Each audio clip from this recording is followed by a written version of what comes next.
আমি আজকে এই অনুষ্ঠানে উপস্থিত হয়েছি, একটা হচ্ছে হৃদয়ের টান, আর একটা হচ্ছে মার খেতে খেতে কিভাবে নেতা হয়, পেটাতে পেটাতে কিভাবে একজন মানুষকে জাতীয় নেতা বানানো হয় যায়, এইটা ফ্যাসিস্ট সরকার দেখিয়ে দিয়েছে।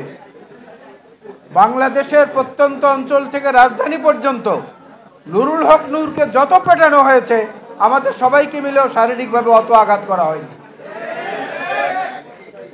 নূরের সঙ্গে রিমান্ডে যেমন দেখা হয়েছে, নূরের সঙ্গে কারাগারে দেখা হয়েছে, নূরের সঙ্গে সবচেয়ে বেশি দেখা হয়েছে রাজপথে।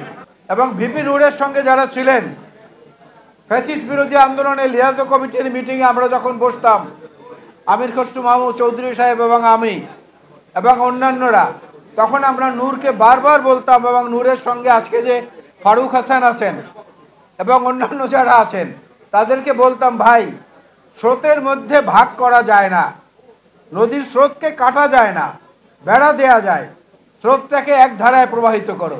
আজকে ভালো লাগছে ফারুক এবং নূর সহ জাতীয় এই গণ অধিকার পরিষদের সবাইকে এক মঞ্চে দেখে। আমি বিএনপির পক্ষ থেকে এবং আমার নিজের পক্ষ থেকে বলতে চাই, গণ অধিকার পরিষদের যে স্লোগান, যে লোগো, গণ অধিকার, জনগণের অধিকার, আমাদের অঙ্গীকার, চমৎকার একটা স্লোগান। এটা সময় উপযোগী, যুগোপযোগী।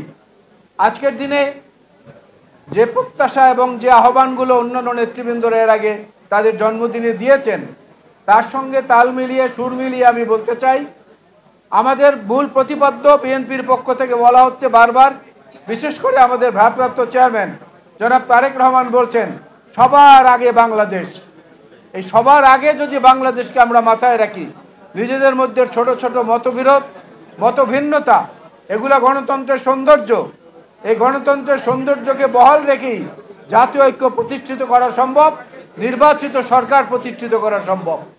আমি আমার বক্তব্য বাড়াবো না, শুভেচ্ছার মধ্যেই থাকতে চাই। শুধু বলবো, ফুল আনিনি এই কারণে, গণ অধিকার পরিষদে এত ফুল, এত ফুল, এত ফুলের বাগান, এই যে ফারুক, এই যে নূর, এই যে রাশেদ প্রধান সহ, রাশেদ সহ যারা আছেন, এত ফুলের মধ্যে নতুন করে ফুল দেওয়ার কোনো প্রয়োজন নেই। এই কারণে আমরা কোনো ফুল দিলাম না।